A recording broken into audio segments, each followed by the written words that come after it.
नमस्कार प्रणाम। 50 दिन बाद तिहाड़ जेल से जमानत पे बाहर आए दिल्ली के सीएम अरविंद केजरीवाल ने पार्टी ऑफिस में पहला चुनावी भाषण दिया है।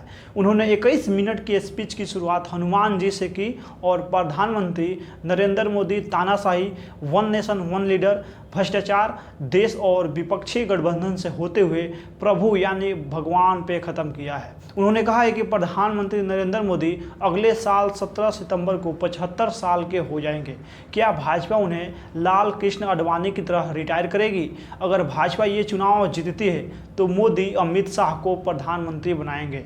सरकार बनने के 2 महीने बाद उत्तर प्रदेश के सीएम योगी जी को पद से हटाया जाएगा। केजरीवाल के दावे पे तेलंगाना में अमित शाह ने कहा है कि मैं अरविंद केजरीवाल एंड कंपनी और पूरे इंडिया अलायंस को कहना चाहता हूं कि मोदी जी 75 साल के हो जाएं, इससे आपको आनंदित होने की ज़रूरत नहीं है। ये भाजपा के संविधान में कहीं नहीं लिखा है कि मोदी जी ही ये टर्म पूरा करेंगे। मोदी जी ही आगे देश का नेतृत्व करते रहेंगे। भाजपा में कोई कन्फ्यूज नहीं है। आम आदमी पार्टी को 10 साल हुए हैं, 2 राज्यों में सरकार है। इसे कुचलने में और ख़त्म करने में प्रधानमंत्री जी ने कोई कसर नहीं छोड़ी है। एक साथ हमारी पार्टी ने टॉप 4 नेता मनीष सिसोदिया, सत्येंद्र जैन, संजय सिंह और अरविंद केजरीवाल को जेल भेज दिया। उन्होंने सोचा पार्टी खत्म हो जाएगी, लेकिन एपी आम आदमी पार्टी एक सोच है, जितना खत्म करने की सोचते हैं उतना ही बढ़ती है। प्रधानमंत्री जी ने देश के सबसे चोर उचक्कों और डकैतों को अपनी पार्टी में शामिल कर लिया है।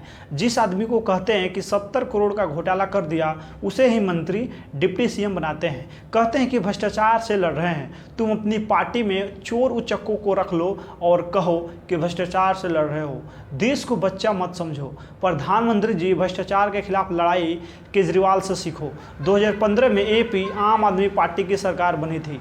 तब एपी मंत्री का ऑडियो वायरल हुआ। किसी को नहीं पता था कि दुकानदार से 5 लाख रुपए मांग रहा था। केजरीवाल खुद मंत्री को सीबीआई के हवाले कर दिया था। पंजाब में मान साहब ने अपने मंत्री को जेल में भेजा क्योंकि भ्रष्टाचार कर रहा था। पीएम ने मिशन शुरू किया है कि one nation one leader.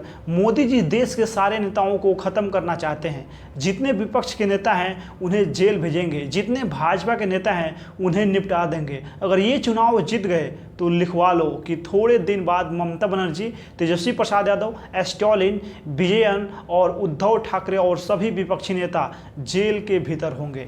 Advani, Murli Manohar, Sumitra Mahajan, Shivraj Chauhan, Vasundhara Raje, Manohar Lal Khattar, Raman Singh की राजनीति मोदी जी ने खत्म कर दी है। अगला नंबर योगी आदित्यनाथ का है। अगर चुनाव जीते तो 2 महीने के भीतर उत्तर प्रदेश का मुख्यमंत्री बदल देंगे। यही तानाशाही है।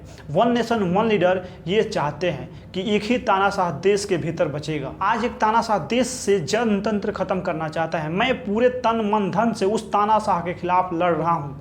140 करोड़ लोगों का साथ चाहता हूँ। आज मैं आपसे भीख मांगने आया हूँ कि मेरे देश को बचा लो, इस तानाशाही से मेरे देश को बचा लो। ये लोग इंडिया गठबंधन से पूछते हैं कि आपका प्रधानमंत्री कौन होगा। मैं भाजपा से पूछता हूँ आपका प्रधानमंत्री कौन होगा? मोदी जी होंगे? नहीं, मोदी जी अगले साल 17 सितंबर को 75 साल के हो रहे हैं।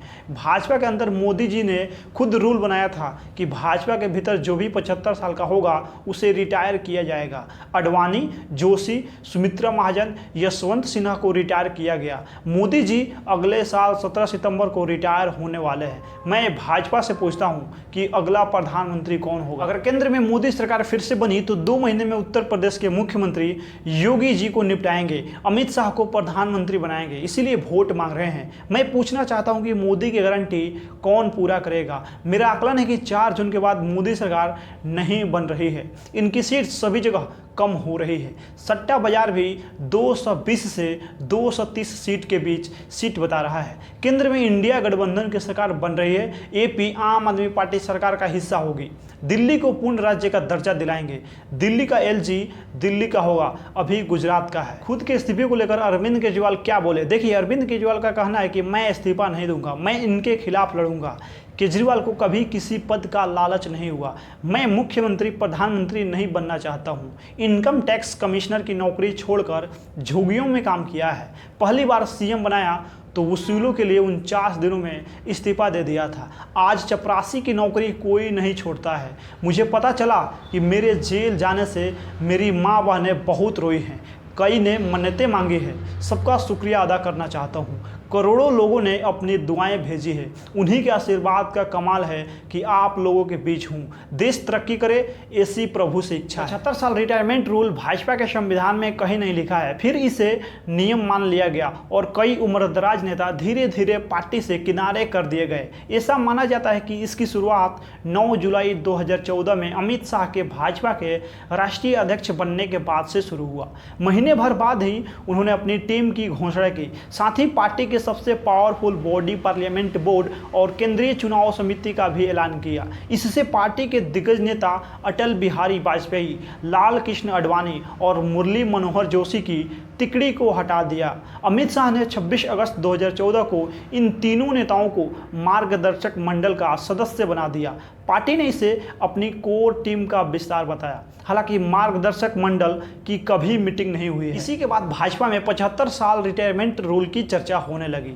मई 2014 में केंद्र में भाजपा सरकार बनने के बाद यह कहा गया कि मोदी राज्य और केंद्र की सरकार में किसी भी बड़े पद पे 75 साल से ज़्यादा उम्र के नेता को शामिल नहीं करेंगे। सुप्रीम कोर्ट ने शुक्रवार को 10 मई को केजरीवाल को 1 जून तक अंतरिम जमानत दी है। जमानत मिलने के बाद केजरीवाल जेल से बाहर आए। घर पहुंचे तो उनकी मां ने पूजा की थाली सजाई और बेटे को चंदन लगाकर आरती उतारी और माला भी पहनाई। केजरीवाल ने मां और पिता दोनों के पैर छूकर आशीर्वाद लिया। 2014 में मोदी सरकार बनने के बाद लाल कृष्ण आडवाणी 86 साल के थे।